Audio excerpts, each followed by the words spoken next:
Welcome to the Kerala construction community. Design and build. ഇനിയിപ്പോൾ എൽഡവയുടെ പുതിയ ഇന്നോവേഷനായിട്ട് അതായത് നമ്മൾ ഈ പറഞ്ഞ സോളാർ ഇംപ്ലിമെൻറ്റേഷനിൽ എന്താണ് പുതിയ ഇന്നോവേഷൻസ് ആയിട്ട് നിങ്ങൾ ഉദ്ദേശിക്കുന്നത്? ഞങ്ങൾ സോളാർ അത്യാവശ്യം എസ്റ്റാബ്ലിഷ് ആയിട്ട് തന്നെ നമ്മുടെ കമ്പനി ഓടുന്നുണ്ട്. ഓക്കെ. അപ്പോൾ ഇപ്പോൾ പുതിയൊരു അല്ലെങ്കിൽ ഇപ്പോൾ നമ്മുടെ ഓട്ടോമോട്ടീവ് ഇൻഡസ്ട്രി നടക്കുന്നൊരു ചേഞ്ച് എന്ന് പറഞ്ഞാൽ ട്രാൻസ്ഫോർമേഷൻ ഇൻറ്റു ഇ വിയിലേക്കാണ്. ഓക്കെ. ഇപ്പോൾ കഴിഞ്ഞ വർഷത്തെ വെച്ചിട്ട് ഈ വർഷം നമ്മൾ നോക്കുമ്പോൾ ഫിനാൻഷ്യൽ ഇയർ സംസാരിക്കുന്നത് ഇ വി അഡോപ്ഷൻ 20% ഹൈക്ക് ചെയ്തേക്കണേ കേരളത്തിൽ. തീർച്ചയായും. അതിന് കാരണം ഹയർ കപ്പാസിറ്റി വെഹിക്കിൾസ് ഇപ്പോൾ ഇറങ്ങുന്നു എന്നുള്ളതാണ് ബേസിക്കലിയുള്ള കാരണം. പക്ഷേ ഇവിടെ നമ്മൾ ഫേസ് ചെയ്യുന്ന മെയിൻ ഇഷ്യൂ എന്ന് പറഞ്ഞാൽ ഇൻഫ്രാസ്ട്രക്ചർ ഡെവലപ്മെൻറ്റ്, അതായത് ഇല്ല, ചാർജിങ് ഇൻഫ്ര വളരെ കുറവാണ്. അതെ, അതാണ് ഇപ്പോൾ മെയിനായിട്ട് ചില സ്ഥലത്ത് ഇപ്പോൾ ഇ വിയുടെ എണ്ണം കൂടിയപ്പോൾ പല ആൾക്കാരും ഇപ്പോൾ എൻ്റെ ഫ്രണ്ട്സ് തന്നെ പലരും പറഞ്ഞിട്ടുണ്ട്, ഇപ്പോൾ ഒരു ലോങ് യാത്രയൊക്കെ പോകുമ്പോൾ പല സ്ഥലത്തും കണ്ടവൺ ടൈം ഹോൾഡ് ഓൺ പോകുന്നു. അതെ, അപ്പോൾ അത് നമുക്ക് കുറയ്ക്കാന്നുള്ളത് ഭയങ്കര ഇന്നോവേഷനാണ്. അപ്പോൾ ഇപ്പോൾ വരുന്ന മിക്ക വണ്ടികളും ഹൈലി ഫാസ്റ്റ് ചാർജിങ് സപ്പോർട്ട് ചെയ്യുന്ന വണ്ടികളാണ്. ഹയർ കപ്പാസിറ്റി മെഷീൻസ് ഉണ്ടെങ്കിൽ നമുക്ക് 30 മിനിറ്റ്സ് കൊണ്ട് വണ്ടി ചാർജ് ചെയ്ത് പോകാൻ പറ്റുന്ന നമ്മുടെ നാട്ടിൽ അൺഫോർച്യുനേറ്റ്ലി ഇൻഫ്ര വളരെ കുറവാണ് ഹയർ കപ്പാസിറ്റി ഉള്ളത്. അപ്പോൾ അടുത്തത് ഞങ്ങൾ ചെയ്യാൻ പോകുന്നത് എന്താണെന്ന് വെച്ച് കഴിഞ്ഞാൽ ഞങ്ങൾ ഓൾറെഡി പ്രോസസ് സ്റ്റാർട്ട് ചെയ്തു. പ്രൊജക്റ്റ് ഓൺ കൺസ്ട്രക്ഷനാണ്. 180 കിലോവാട്ടിൻ്റെയും 240 കിലോവാട്ടിൻ്റെയും ചാർജ് സ്റ്റേഷൻസ് അക്രോസ് കേരള ആണ് ആദ്യത്തെ പ്ലാൻ. പിന്നെ സൗത്ത് ഇന്ത്യ, പിന്നെ ഓൾ ഇന്ത്യ ഈ ലെവലിലേക്ക് വരാനാണ് നമ്മൾ ഉദ്ദേശിക്കുന്നത്. നമ്മൾ സാധാരണ ഒരു സ്റ്റേഷനല്ല നമ്മൾ ഉദ്ദേശിക്കുന്നത്, നമ്മളൊരു ഹബ്ബായിട്ടാണ് ഓപ്പറേറ്റ് ചെയ്യാൻ ഉദ്ദേശിക്കുന്നത്. ഹബ്ബ് ഇൻ ദ സെൻസ് ഇപ്പോൾ ഞാൻ ഇ വി യൂസറാണ്. അപ്പോൾ ഞാൻ ഫേസ് ചെയ്യുന്ന കുറേ ഇഷ്യൂസ് അല്ലെങ്കിൽ എന്നെപ്പോലുള്ള എന്നെപ്പോലുള്ള മറ്റ് ഇ വി യൂസർ ഫേസ് ചെയ്യുന്ന ഇഷ്യൂ എന്ന് പറഞ്ഞാൽ ഇപ്പോൾ ഉള്ള ഏത് ചാർജ് സ്റ്റേഷൻ എന്നാലും നമുക്ക് വണ്ടി ചാർജ് ചെയ്ത് കഴിയുമ്പോൾ നമുക്കൊന്ന് ഇറങ്ങിയിരിക്കാൻ പോലും സ്ഥലം ഉണ്ടാവില്ല. തീർച്ചയായും. അതായത് വണ്ടിക്കകത്ത് ഇരുന്നുകൊണ്ട് ചാർജ് ചെയ്യണതാണ് ഇപ്പോൾ എല്ലാവരും ചെയ്യുന്നത്. അത് ശരിക്കും പറഞ്ഞാൽ സേഫാണ്, കുഴപ്പമൊന്നുമില്ല. പക്ഷേ കമ്പനി ഒന്നും റെക്കമെൻഡ് ചെയ്യുന്നില്ല വണ്ടിക്കകത്ത് ഇരുന്ന് ചാർജ് ചെയ്യണം എന്നുള്ളത്. വണ്ടി പുറത്തിറങ്ങി ലോക്കി ചാർജ് ചെയ്യണം. ഫാമിലിയൊക്കെ ആയിട്ട് പോകുമ്പോൾ നമുക്ക് ഒരു റെസ്റ്റ് ഏരിയ കിട്ടുന്നത് വളരെ പ്രിഫറബിൾ ആണ്. അതെ. അപ്പോൾ ഞാൻ ട്രാവൽ ചെയ്യുമ്പോൾ എപ്പോഴും ഹയർ കപ്പാസിറ്റി മെഷീൻസ് നോക്കി തന്നെ ഞാൻ ട്രാവൽ ചെയ്യുന്നത്. പിന്നെ എൻ്റെ അടുത്ത് റെസ്റ്റോറൻറ്റ്സ് ഉണ്ടെങ്കിൽ അതുകൊണ്ട് നോക്കി ട്രാവൽ ചെയ്യുന്നത്. അതായത് നമ്മൾ ചാർജിങ്ങിന് ഡോക്ക് ചെയ്ത് കഴിഞ്ഞാൽ നമുക്ക് പോയി ഒരു ചായ കുടിക്കാം, വർക്ക് ചെയ്യാം. നമ്മളെ പോലുള്ള ബിസിനസ്സുകാർക്ക് എന്ന് പറഞ്ഞു കഴിഞ്ഞാൽ ടൈം വെരി ഇമ്പോർട്ടൻ്റ് ആണ്. ഒത്തിരി ടൈം കളയാനില്ല. അപ്പോൾ രണ്ടിനെ കമ്പൈൻ ചെയ്ത് പോകുന്നതാണ് മെയിൻ ഉദ്ദേശിക്കുന്നത്. അപ്പോൾ അതെല്ലാം അഡ്രസ്സ് ചെയ്തുകൊണ്ടാണ് ഞങ്ങളുടെ സ്റ്റേഷൻസ് വരാൻ പോകുന്നത്. ഞങ്ങൾ ചെയ്യാൻ പോകുന്നത് എങ്ങനെയാണെന്ന് വെച്ച് കഴിഞ്ഞാൽ ഹബ്ബ് മോഡലിലാണ് ചെയ്യുന്നത്. അവിടെ ഒരു കോഫി ഷോപ്പ് ഉണ്ടാവും, സ്നാക്സ് എല്ലാം കിട്ടുന്നൊരു ഷോപ്പ് ഉണ്ടാവും, അവിടെ റെസ്റ്റിംഗ് ഏരിയ ഉണ്ടാവും, പിള്ളേർ കളിക്കാൻ ചെറിയ പാർക്ക് പോലെ ഉണ്ടാവും, ഒരു സ്മോക്കിംഗ് ഏരിയ ഉണ്ടാവും സ്മോക്കിങ്ങിനവർക്ക് വേണ്ടിയിട്ട്. അങ്ങനെ ടോട്ടലി ഒരു ഫാമിലിക്ക് വന്നാൽ റിഫ്രഷിംഗ് ചെയ്ത് വന്ന് പോകാൻ നല്ല ടോയ്ലറ്റ് ഫെസിലിറ്റീസ് ഉണ്ടാവും. അതായത് safe and secure refreshing area ആണ് നിങ്ങൾ കൂടുതൽ പ്രിഫർ ചെയ്യുന്നത്. അപ്പോൾ ഒരു 10 to 15 സെൻറ്റിലായിരിക്കും നമ്മുടെ പ്രൊജക്ട്സ് എല്ലാം വരുന്നത്. അപ്പോൾ ഒരു ഹബ്ബുകൾ പോലെ നമ്മൾ കേരളം മൊത്തം കൊണ്ടുവരിക എന്നുള്ളതും ഇ വി യൂസേഴ്സിനെ കൂടുതൽ സപ്പോർട്ട് ചെയ്യാനുള്ള കൺസെപ്റ്റിലാണ് നമ്മളിത് കൊണ്ടുവരാൻ ഉദ്ദേശിക്കുന്നത്. നമ്മൾ ഫസ്റ്റ് പ്രൊജക്റ്റ് കമ്മിൻസ് ചെയ്യാൻ പോകുന്നത് ഒന്ന് പെരുമ്പാവൂരും ഒന്ന് മൂവാറ്റുപുഴയും ആയിരിക്കും. അതിൻ്റെ പ്രോസസ് സ്റ്റാർട്ട് ചെയ്തു. നമ്മൾ ഓൾറെഡി നമ്മുടെ ബ്രാൻഡൊക്കെ രജിസ്റ്റേർഡ് ആണ്. എനിക്കിപ്പോൾ റിവീൽ ചെയ്യാൻ പറ്റുന്നില്ല, കാരണം ഇതിൻ്റെ പ്രോസസ് നടന്നുകൊണ്ടിരിക്കുകയാണ്. ഇതിന് ശേഷം നമുക്കൊന്ന് ഇരിക്കാം, നമുക്ക് ആ സ്റ്റേഷനിൽ പോകാം, നമുക്ക് അതിനെക്കുറിച്ച് കൂടുതൽ വീഡിയോസ് ചെയ്യാം. പക്ഷേ അതിന് ഞാനിപ്പോൾ നിങ്ങളോട് ഇപ്പോൾ ഇത് പറയാം, നമ്മളിപ്പോൾ എല്ലാവരോടും കൂടുതലും ചെയ്ത് പോകുന്നതാണ് ഈ കമ്മ്യൂണിറ്റി. നമ്മുടെ കമ്മ്യൂണിറ്റി ഭാഗത്ത് നിന്ന് എല്ലാവരും സപ്പോർട്ടും കൺസൾട്ടൻസി ആയിക്കോട്ടെ, കൺസ്ട്രക്ഷൻ സപ്പോർട്ടുകളായിക്കോട്ടെ, അതെല്ലാം തന്നെ എനിക്ക് വേണ്ടി വരും. കാരണം നമ്മൾ ഹയർ കപ്പാസിറ്റി മെഷീൻസ് ചെയ്യുമ്പോൾ എപ്പോഴും നമുക്ക് കമ്മ്യൂണിറ്റിയുടെ ഫൗണ്ടർ ആൻഡ് അഡ്മിൻ എന്ന ലെവലിൽ നമ്മുടെ ഈ കമ്മ്യൂണിറ്റിയിൽ ഒരുപാട് പ്രൊഫഷണൽസ് ഉണ്ട്, അറിയാലോ. ആ പ്രൊഫഷണൽസിന്റെ എല്ലാവരുടെയും സഹകരണം തീർച്ചയായും വേണ്ടി വരും. കാരണം പുതിയ കൺസെപ്റ്റ് നമ്മൾ പ്രൊമോട്ട് ചെയ്യാൻ ശ്രമിക്കുകയാണ്. എല്ലാവരുടെയും സപ്പോർട്ട് ഉണ്ടെങ്കിലാണ് നമുക്ക് നടക്കത്തുള്ളൂ. പിന്നെ ഇതിൻ്റെ അകത്തെന്ന് പറഞ്ഞാൽ ഹെവി ഇൻവെസ്റ്റ്മെൻ്റ് ഒന്നും വേണ്ട കാര്യങ്ങളല്ല ഇതൊന്നും. നമുക്ക് നല്ല നല്ല ലൊക്കേഷൻസ് കിട്ടിക്കഴിഞ്ഞാൽ നമുക്ക് ചെയ്തെടുക്കാവുന്ന കേസേ ഉള്ളൂ. പിന്നെ ഇതിൻ്റെ അകത്തൊരു എല്ലാവർക്കും ഇൻവെസ്റ്റ് ചെയ്ത് റിവന്യൂ റിസീവ് ചെയ്യാൻ പറ്റുന്ന ഒരു ബിസിനസ് മോഡലാണിത്. അതെ, കാരണം വെച്ച് കഴിഞ്ഞാൽ നമുക്ക് ഒരിക്കലും ഒരു ഡെഡ് ഇൻവെസ്റ്റ്മെന്റ് എന്ന സംഭവത്തിൽ വരാത്ത സംഭവമാണ്. അത് മാത്രമല്ല ഇതിൻ്റെ ഗുണം എന്താണെന്ന് വെച്ച് കഴിഞ്ഞാൽ നമുക്കൊരു മാൻ പവറോ ലേബറോ ആവശ്യമില്ല. വൺസ് യു ഇൻസ്റ്റാൾ, ഈ സോളാർ പോലെ തന്നെയാണ്, വൺ ടൈം ഇൻവെസ്റ്റ്മെൻറ്റ് എല്ലാത്തുള്ളൂ. ഒരിക്കൽ ഇൻവെസ്റ്റ് ചെയ്ത് നിങ്ങൾ പരിപാടി കഴിഞ്ഞ് കഴിഞ്ഞാൽ പിന്നെ അത് നമ്മൾ തിരിഞ്ഞ് നോക്കേണ്ട ആവശ്യമില്ല. മെയിൻ്റനൻസ് ഞങ്ങളെ നോക്കണത്. നിങ്ങൾക്ക് അതിൽ തലവേദനകളൊന്നുമില്ല. എല്ലാ മാസം കൃത്യമായിട്ട് നിങ്ങളുടെ അക്കൗണ്ടിൽ നിങ്ങൾക്ക് എൻ്റെ റിമൈൻഡേഴ്സ് വന്നുകൊണ്ടേയിരിക്കും. നമ്മളതിൻ്റെ മെയിൻ്റനൻസും കാര്യങ്ങളെല്ലാം ഹാൻഡിൽ ചെയ്യും. നിങ്ങളുടെ ഇൻവെസ്റ്റ്മെൻറ്റ് അനുസരിച്ച് നിങ്ങൾക്ക് റിട്ടേൺസ് ഒരു നല്ല സ്റ്റേഷൻ, നല്ല അടിപൊളിയായിട്ട് ചെയ്യുന്ന സ്റ്റേഷനിലേക്ക് ഒരു 5 to 6 years return of investment ആവും. അതിപ്പോൾ അത് നമ്മൾ അപ്പോൾ അതുകൊണ്ട് അതിൻ്റെ കൂടെ തന്നെ അഡ്ജസ്റ്റന്റ് ബിസിനസ്സുകളുണ്ടല്ലോ. അപ്പോൾ അവിടെ തന്നെ കോഫി ഷോപ്പിൻ്റെ ബിസിനസ്, ബേക്കറി യൂണിറ്റുകൾ ചെയ്യാനായിരുന്നു, 24 കോഫി യൂണിറ്റ് കൊണ്ടുനടക്കാം. ഇനി ചിലർക്ക് ഇപ്പോൾ പുതിയ അഡ്വാൻസ്ഡ് ടെക്നോളജികളാണ് ഇപ്പോൾ ഈ ഡോക്കിംഗ് ഏരിയയിൽ എല്ലാവരും പ്രിഫർ ചെയ്യുന്ന സംഭവമാണ് ഈ മൈക്രോ നാനോ ഹോട്ടൽസ് അല്ലെങ്കിൽ മൈക്രോപോഡ്സ്. അത് പുതിയ ഇന്നോവേഷനാണ്. കാരണം യാത്ര ചെയ്യണ കുറച്ചിട്ട് റെസ്റ്റ് ചെയ്യും, 2-3 മണിക്കൂർ കിടന്നുറങ്ങണം. അത് അതിനുള്ള ഫെസിലിറ്റി കൂടെ നമ്മൾ ഞങ്ങൾ പിന്നെ മെയിൻലി എന്ന് വെച്ചാൽ നമ്മൾ ഇവിടെ ഉദ്ദേശിക്കുന്നത് വെച്ച് കഴിഞ്ഞാൽ ഇവിടെ നമ്മൾ LCD സ്ക്രീൻസ്, LED സ്ക്രീൻസ്, വലിയ സ്ക്രീനിൽ അഡ്വർടൈസ്മെന്റ്സിന് വേണ്ടിയിട്ട് പ്രൊവൈഡ് ചെയ്യാൻ പ്ലാൻ ചെയ്യുന്നുണ്ട്. അങ്ങനെ മൾട്ടിപ്പിൾ സോഴ്സ് ഓഫ് റവന്യൂ ആയിരിക്കും അത്. റെസ്റ്റോറൻറ്റ് റവന്യൂ വരും, കോഫി ഷോപ്പ് റവന്യൂ വരും, EV റവന്യൂ വരും, അഡ്വർടൈസ്മെൻറ്റ് റവന്യൂ വരും.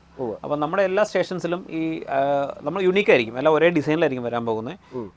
ഇപ്പോൾ കാണുന്ന നമ്മൾ പമ്പുകളൊക്കെ പോലെ തന്നെ ഒരു കൺസെപ്റ്റിലാണ് വരുന്നത്. Higher capacity, time is money എന്ന കൺസെപ്റ്റിലാണ് ഞങ്ങൾ പോകുന്നത്. തീർച്ചയായും ഇപ്പോഴത്തെ ബിസിനസ് ലോകത്തിൽ ഇപ്പോൾ നമ്മൾ പറയില്ല, പലരും പണ്ട് പറഞ്ഞ് കളിയാക്കിയൊരു വേർഡാണ് ആർക്കാണ് ഇത്ര ധൃതി. പക്ഷേ ഈ ധൃതി എല്ലാവർക്കും ഉണ്ട്, പക്ഷെ ആരും പുറത്ത് കാണിക്കാറില്ല. തീർച്ചയായും. കാരണം സമയത്തിന് വാല്യൂ കൽപ്പിക്കുന്ന ഏതൊരു ബിസിനസ് ആയിരുന്നു അവന്റെ ഒരു മനുഷ്യനെ സംബന്ധിച്ചിടത്തോളം നമ്മൾ മോർണിംഗ് 9 o'clock to 5 o'clock ആണ് ഇന്ന് സാധാരണ കേരളത്തിലെ ആൾക്കാർ വർക്ക് ചെയ്യുന്നത്. പക്ഷെ അതല്ല ശരിക്കും ഒരു ബിസിനസ്മാനെ സംബന്ധിച്ചിടത്തോളം മോർണിംഗ് എനിക്കൊക്കെ എന്ന് വെച്ചാൽ രാവിലെ 7 മണിക്ക് തുടങ്ങും ഫോൺ കോൾസ്, അത് അവസാനിക്ക് രാത്രി 11 മണിക്കാ. അത്രയും നമ്മൾ വിടുന്നുണ്ട്. ചിലപ്പോൾ അത് 7 മണിക്ക് തന്നെ, ചിലപ്പോൾ 6 മണിക്ക് തുടങ്ങാറുണ്ട്, ചിലപ്പോൾ അത് അവസാനിക്ക് രാത്രി 12 മണി വരെ ഇരിക്കും. അപ്പൊ പലരും എന്നെയൊക്കെ എന്ന് വെച്ചാൽ പല ആൾക്കാരും കോൾസ് ആണ് കൂടുതൽ നമ്മളൊക്കെ ചെയ്യുന്നത്. എന്ന് വെച്ചാൽ പലരും വിളിച്ചിട്ട് പല സംശയങ്ങൾ ചോദിക്കാറുണ്ട്. നമ്മൾ വിളിച്ച ഫോൺ ഇതില്ലെങ്കിൽ അത് വേറെ വർത്താനം. പക്ഷെ അങ്ങനെ നോക്കുമ്പോൾ ടൈം എന്നൊരു വലിയൊരു കൺസേൺ ആണ് എല്ലാവരും. അപ്പോൾ നമ്മൾ പുതിയ സ്റ്റേഷൻസ്, നമ്മൾ ഹയർ കപ്പാസിറ്റി സ്റ്റേഷൻ ചെയ്യാനുള്ള മെയിൻ കാരണം എന്ന് പറഞ്ഞു കഴിഞ്ഞാൽ നമുക്ക് ടൈം കുറച്ച് മതി ചാർജ് ചെയ്യാം. 30 മിനിറ്റ്സ് കൊണ്ടൊക്കെ നമുക്ക് ചാർജ് അതേപോലെ തന്നെ നമ്മൾ സ്ലോ ചാർജിങ് സപ്പോർട്ടും കൊടുക്കുന്നുണ്ട്. രണ്ടുമുണ്ട്. പക്ഷെ നമ്മൾ ഫോക്കസ് ചെയ്യുന്നത് കൂടുതലും ഫാസ്റ്റ് ചാർജിങ്ങിനായിരിക്കും. കാരണം ഹൈവേസിലാണ് വെൽ പ്രിഫർ ചെയ്യുന്നത്. കാരണം ട്രാവൽ കൂടുതൽ നമ്മൾ ട്രാവൽ ചെയ്യുന്നവർ, എനിക്ക് എൻ്റെ ഒരു മാസത്തെ ട്രാവൽ എന്ന് പറഞ്ഞാൽ എനിക്ക് ഒരു ദിവസം 150-200 കിലോമീറ്റേഴ്സ് ഞാൻ ട്രാവൽ ചെയ്യുന്ന ആളാണ് daily per day. Because across Kerala എനിക്ക് പ്രൊജക്ഷൻ ഉണ്ട്. എനിക്ക് ഞാൻ എൻ്റെ ഒരു ഇതനുസരിച്ച് ഞാൻ ഫീൽഡിൽ പോകേണ്ട ആവശ്യമില്ല. പക്ഷേ ഞാൻ എല്ലാ കസ്റ്റമേഴ്സും ഒന്ന് കണ്ടുവരുന്ന ആളാണ്. തീർച്ചയായും നമുക്കൊരു പേഴ്സണൽ ബോണ്ട് ക്രിയേറ്റ് ചെയ്ത് കഴിഞ്ഞാൽ കസ്റ്റമേഴ്സിന് ഈ പറഞ്ഞ ഇൻ ഫ്യൂച്ചർ മെയിൻ്റെനൻസ് ആണെങ്കിലും ഇത് ആരാണ് കമ്പനിയുടെ ഓണർ അല്ലെങ്കിൽ ആരാണ് എന്താണെന്നുള്ള അവർക്കൊരു ഇത് വരും. കാരണം നിങ്ങളെപ്പോലത്തെ ഒരു ബിസിനസ്മാനെ സംബന്ധിച്ചിടത്തോളം മാനേജേഴ്സിന് കൈകാര്യം ചെയ്യാനുള്ളൂ. പക്ഷേ അതിലുപരി നമ്മുടെ ഇൻഹൗസ് കസ്റ്റമറെ നമ്മൾ അറിഞ്ഞിരിക്കാന്നുള്ള ഭയങ്കര ഒരു വലിയ കാര്യം. അപ്പോൾ ആ പേഴ്സണൽ ബോണ്ട് ക്രിയേറ്റ് ചെയ്യുമ്പോൾ ഗുണം എന്ന് വെച്ച് കഴിഞ്ഞാൽ ആ കസ്റ്റമറിനെ വേറെ റെഫർ ചെയ്യും. നമ്മൾ ധൈര്യം വേണ്ടി കമ്പനിക്ക് കൊടുത്തോളൂ, ഇവരുടെ സപ്പോർട്ട് എപ്പോഴും ഉണ്ട്. ഡയറക്ടർ ഓണറിനെ കാണുമ്പോൾ ഡിഫറൻസ് എപ്പോഴും ഡിഫറെൻ്റ് ആണ്. അതെ, കാരണം വെച്ച് കഴിഞ്ഞാൽ ഒരു ക്യാപ്റ്റൻ ലുക്ക് എന്ന് പറഞ്ഞാൽ ലുക്കല്ലല്ല, അത് വർക്കിലാണ്. അതുകൊണ്ട് ഞാൻ ഏത് പ്രോഡക്റ്റ് ഉണ്ടെങ്കിലും എല്ലാ സൈറ്റിലും ഞാൻ ഒന്ന് കയറി പോകാൻ ശ്രമിക്കാറുണ്ട്. അതുകൊണ്ട് ഞാൻ കേരളം മൊത്തം ട്രാവൽ ചെയ്യുന്നുണ്ട്. അക്രോസ് കേരളം നമ്മൾ പ്രോജക്റ്റ് നടക്കുന്നുണ്ട്. നമ്മൾ വലിയ കൊമേഴ്ഷ്യൽ പ്രോജക്റ്റ് ചെയ്യുന്ന കമ്പനികളുടെയാണ്. മൈക്രോ ഇൻവെർട്ടേഴ്സിലായിക്കോട്ടെ, ഹോയ്മേൽസിൻ്റെ ഇന്ത്യയിലെ ഇപ്പോൾ 400 കിലോവാട്ടൊക്കെ ചെയ്തിട്ടുണ്ടല്ലോ അല്ലേ? ഇന്ത്യയിലെ ഏറ്റവും വലിയ പ്രൊജക്റ്റ് ഹോയ്മേൽസ് ബ്രാൻഡിൻ്റെ ഞങ്ങളാണ് ചെയ്തത്. 100 കിലോ വാട്ടിൻ്റെ സിംഗിൾ പ്രൊജക്റ്റ് മൈക്രോ ഇൻവെർട്ടേഴ്സിൻ്റെ. അതിനുശേഷം ഇപ്പോൾ 150 ഒക്കെ ഡൽഹിയിലൊക്കെ വന്നിട്ടുണ്ട്. But we are the first company to do 100 kilo watt micro inverter project like Hoymiles micro inverter project in Kerala. അത് നമുക്കൊരു ഡീറ്റെയിൽ ഒരു സെപ്പറേറ്റ് വീഡിയോ കാരണം കൊമേഴ്സ്യൽ പ്രൊജക്ട്, അതായത് ആപ്ലിക്കേഷൻ നമ്മൾ ഇതിൽ നിന്നത്തെ ഗ്രൂപ്പിൽ കാണാൻ കൊമേഴ്സ്യൽ യൂസേഴ്സും ഉണ്ട്. അപ്പോൾ അവർക്കും കൂടെ അപ്ലിക്കബിൾ ആണോ? കാരണം അത് അവിടെ സൈറ്റിൽ വന്നാലും മനസ്സിലായി എന്തുകൊണ്ട് ഞങ്ങളുടെ മൈക്രോ ഇൻവെർട്ടർ ചെയ്തു എന്നുള്ളതും ആ കസ്റ്റമർ എന്തുകൊണ്ട് അത് സാറ്റിസ്ഫൈഡ് ആണെന്നുള്ളതും നമുക്ക് കണ്ടാൽ മനസ്സിലാവും. ഞാൻ ഈ പറഞ്ഞ പോലെ 2017-18 കാലഘട്ടത്തിൽ സൗത്ത് ആഫ്രിക്കയിൽ 220 കിലോ വാട്ടിന്റെ ഇത് സ്റ്റേഷൻ ഞാൻ ഡിസൈൻ ചെയ്യുന്നുണ്ട് സൗത്ത് ആഫ്രിക്കയിൽ. അത് ആ സമയത്ത് എന്ന് പറഞ്ഞാൽ ഇത്രയും അഡ്വാൻസ്ഡ് ടെക്നോളജി നമ്മുടെ അവിടെ അവൈലബിൾ ആയിരുന്നില്ല. എങ്കിൽ പോലും ദുബായ് ബേസ്ഡ് കമ്പനിയുടെ സപ്പോർട്ട് കൂടിയാണ് ഞാൻ വർക്ക് അന്ന് പൂർത്തീകരിച്ചത്. പക്ഷേ ഇനി മുന്നോട്ടുള്ള വർക്കുകൾ ഞാൻ അതേപോലത്തെ വർക്കുകൾ നിങ്ങളെ സമീപിക്കുന്നു. തീർച്ചയായും. ഞാൻ എപ്പോഴും റിസ്ക് കൂടുതലുള്ള പ്രൊജക്റ്റ് ചെയ്യാൻ ഇഷ്ടപ്പെടുന്ന ഒരാളാണ്. കാരണം റിസ്ക് ഉണ്ടെങ്കിലും നമുക്കൊരു അഡ്വാൻറ്റേജ് കിട്ടത്തുള്ളൂ. അപ്പം ഞങ്ങൾ ഈ പറഞ്ഞ 100 കിലോ വാട്ടിൻ്റെ മൈക്രോ ഇൻവെർട്ടർ പ്രൊജക്റ്റ് ഞങ്ങൾ ഗുരുവായൂർ ചെയ്യുമ്പോൾ അവിടുത്തെ മെയിൻ കൺസേൺ എന്താണെന്ന് വെച്ച് കഴിഞ്ഞാൽ ഷെയ്ഡ്. കാരണം ആ ബിൽഡിംഗ് നിൽക്കുന്നത് നേരെ ഓപ്പോസിറ്റ് സൈഡ് ആയതുകൊണ്ട് തന്നെ, ഈ ഷെഡ് ബാക്ക് സൈഡിലായതുകൊണ്ട് തന്നെ 230 ഒക്കെ ആകുമ്പോഴത്തേക്കും ഷെഡിൻ്റെ മുകളിലോട്ട് വരും. പിന്നെ ഏത് ബ്രാൻഡ് നമ്മൾ സ്ട്രിംഗ് ഇൻവെർട്ടർ ചെയ്താലും പ്രൊഡക്ഷൻ 20% കുറയും. അവിടെയാണ് പല കമ്പനി വന്നിട്ട് ഇല്ലയെന്ന് പറഞ്ഞിട്ട് പോയതാണ് ഞങ്ങൾ ആ റിസ്ക് എടുക്കാൻ തയ്യാറായത്. ഞങ്ങൾ കസ്റ്റമറിന് മിനിമം ആയിട്ടുള്ള 400 യൂണിറ്റ്സ് ആവറേജ് പ്രൊഡക്ഷൻ കിട്ടുന്നുണ്ട് നമ്മൾ സിസ്റ്റം ചെയ്തിട്ട്. മൈക്രോ ഇൻവെർട്ടർ മെയിൻ ഗുണമെന്ന് വെച്ച് കഴിഞ്ഞാൽ ഷെയ്ഡ് വരുമ്പോൾ ആ ഏത് പാനൽ ഷെയ്ഡ് വീണോ അത് മാത്രമേ ഓഫ് ആകത്തുള്ളൂ, അടുത്ത പാനൽ വർക്ക് ചെയ്യും. അപ്പോൾ അങ്ങനെയുള്ള സ്ഥലങ്ങളിൽ ഞാനിപ്പോൾ എന്ന് വെച്ചാൽ എനിക്കിപ്പോൾ അക്രോസ് കേരള അൽദുബായ്ക്ക് അറിയില്ല, എനിക്കിപ്പോൾ ട്രിവാൻഡ്രം മുതൽ കാസർഗോഡ് വരെ എനിക്ക് പ്രൊജക്റ്റ് ഉണ്ട്.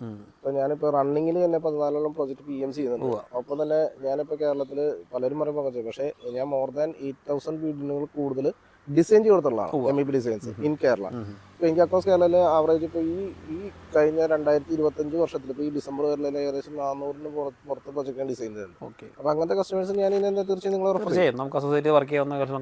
അവരെ റെഫർ ചെയ്യും. കാരണം വെച്ച് കഴിഞ്ഞാൽ നമ്മൾ റെഫർ ചെയ്ത് കൊടുക്കുമ്പോൾ ആസ് എ കൺസൾട്ടന്റ് റെഫർ ചെയ്ത് കൊടുക്കുമ്പോൾ ആ എടുക്കുന്ന പ്രോഡക്റ്റിനെ അവർ നമ്മുടെ വിശ്വാസത്തിന് ചോദ്യം ചെയ്യും. തീർച്ചയായും. അപ്പോൾ അങ്ങനത്തെ എനിക്ക് വിശ്വാസം ഉണ്ടെങ്കിൽ എനിക്ക് റെഫർ ചെയ്യാൻ പറ്റുള്ളൂ. അപ്പോൾ അതുകൊണ്ടാണ് ഒരു പ്രൊജക്റ്റ് നമ്മൾ ട്രസ്റ്റ് ചെയ്ത് ഏൽപ്പിക്കുമ്പോൾ നമ്മൾ നിങ്ങളുടെ പ്രൊജക്റ്റ് ആയിട്ട് തന്നെ ചെയ്യുന്നത്. കാരണം അല്ല, അത് ഞാൻ കണ്ടു. അത് നിങ്ങളിപ്പോൾ ഈ ഇത് ഞാൻ ഡീറ്റെയിൽ ചെയ്തപ്പോൾ എനിക്കത് മനസ്സിലായി.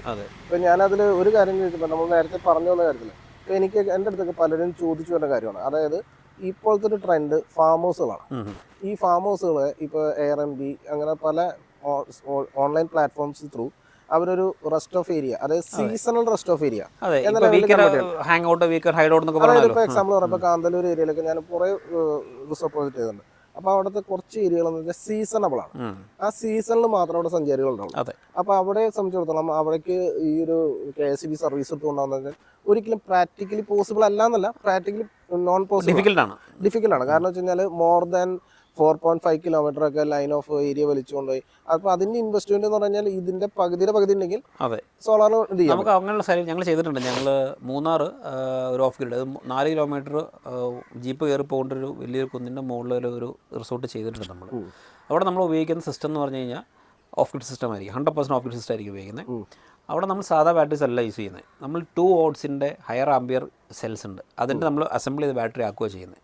അതിന് ലൈഫ് ഉണ്ടാകത്തുള്ളൂ. നമ്മൾ നോർമലി കിട്ടുന്ന എക്സൈഡിൻ്റെ ഒക്കെ നമ്മളൊരു, ഞാൻ ബ്രാൻഡ് പറയുന്നതല്ല, ഒരു ബ്രാൻഡിൻ്റെ അല്ല, നോർമൽ കിട്ടുന്ന ഒരു ബാറ്ററിയിലേക്ക് ലൈഫ് കുറവായിരിക്കും.